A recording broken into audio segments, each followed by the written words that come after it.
And let's finish the third chapter of the Wolves of Willoughby Chase. Sylvia and Bonnie have met at the station. Bonnie has two assistants with her. The gentleman who killed the wolf on the train was knocked out when the train had to stop at Sylvia's stop, so he is being brought with them in the carriage, and we'll pick up from there. "Those poor men in the station," exclaimed Sylvia. "Will they be safe?" "Oh, yes," Bonnie told her reassuringly. "They have plenty of ammunition. We always bring them some when we come, and food, too. And the wolves can't get in. It's only troublesome when a train has to stop and people get out. But tell me about that poor man. What is the matter with him? Was he taken ill?" "No, it was his portmanteau that fell on him and knocked him unconscious," Sylvia explained. "The train stopped with such a jerk." "Yes, the drivers always do that. You see, if the wolves notice a train slowing down, they are on alert at once, and all start to run around the station, so as to be there when the passengers get out. Consequently, if a train has to stop here, the driver goes as fast as he can till the very last moment in order to deceive them into thinking that he is going straight through.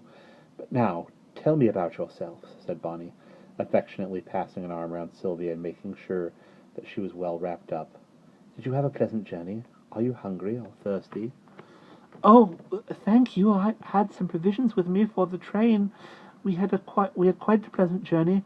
A wolf jumped into our compartment last night, but Mr. Grimshaw, that gentleman, stabbed it to death as we moved into another compartment." "Is he a friend of yours?" Bonnie said, nodding over this incident. "Oh, dear, no. I had never seen him before. Indeed, I did not like him very much," Sylvia confessed. "He seemed so strange, although I believe he meant to be kind." The two children were silent for a moment or two as the carriage galloped on its way. The soft rugs were delicious to Sylvia, and the grateful warmth of the foot warmer as it struck upward, gradually thawing her numbed and chilled feet. But the sweetest thing of all was the friendly pressure of Bonnie's hand and the loving brightness of her smile as she turned every now and then to scan her cousin. "I can't believe you are really here at last," she said. "I wonder which of us is the taller. What delightful times we shall have. Oh, I can't wait to show you everything.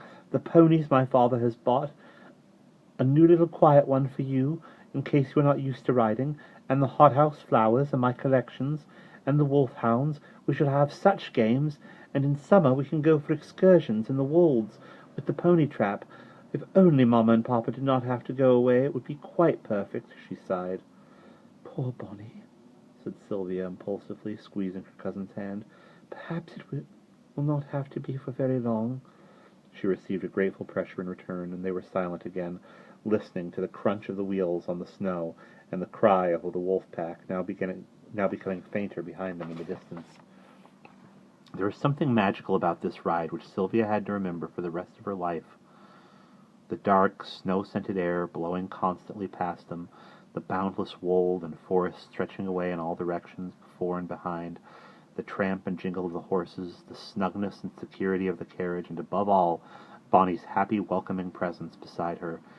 After a time, Bonnie said, "I wonder how that poor man is. What did you say his name was?" "Mr. Grimshaw."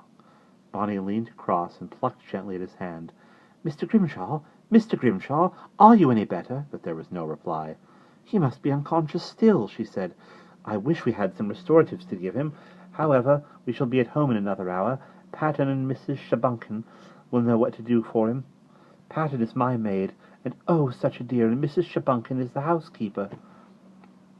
Presently Sylvia began to nod, and found her eyelids closing despite all her efforts to keep awake. But she had hardly more than dozed off when the carriage stopped with a clattering and a barking of dogs, and many shouts of greeting. Looking eagerly out the window, she saw the great rosy glittering facade of Willoughby Chase, with every window shining a golden welcome. They had arrived. Bonnie did not wait for James to open the carriage door. She had it unlatched in a moment and leaped out into the snow, turning to help her cousin with affectionate care.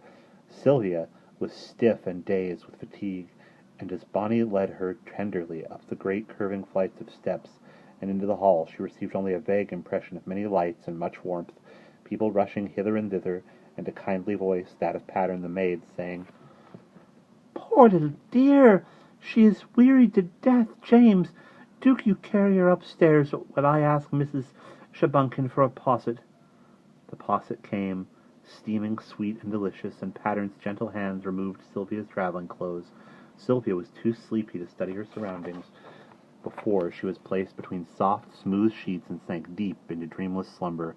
Later in the night she awoke and saw stars shining beyond the white curtain at her bed's foot. Suddenly she recalled Aunt Jane's voice teaching her astronomy. "There is Orion, Sylvia dear, and the constellation resembling a W is Cassiopeia." Oh, poor Aunt Jane. Would she be lying awake too, watching the stars? Would she be warm enough under the jet-trimmed mantle? What would she do at breakfast time, with no niece to warm the teapot, brew the bohea, and make the toast gruel? Tears began to run down Sylvia's cheeks, and she drew a long breath, trying to suppress her silent sobs. The next moment she heard feet patter across the carpet, and two small comforting arms came round her neck. A cheek was rubbed lovingly against her wet one. "What is it, Sylvia dear? Are you homesick? Shall I come into bed with you?"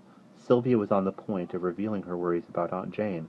Then she realized that she must not. Aunt Jane's pride would not let her accept help from her brother, and so Sylvia must not disclose that she was lonely and cold and poor.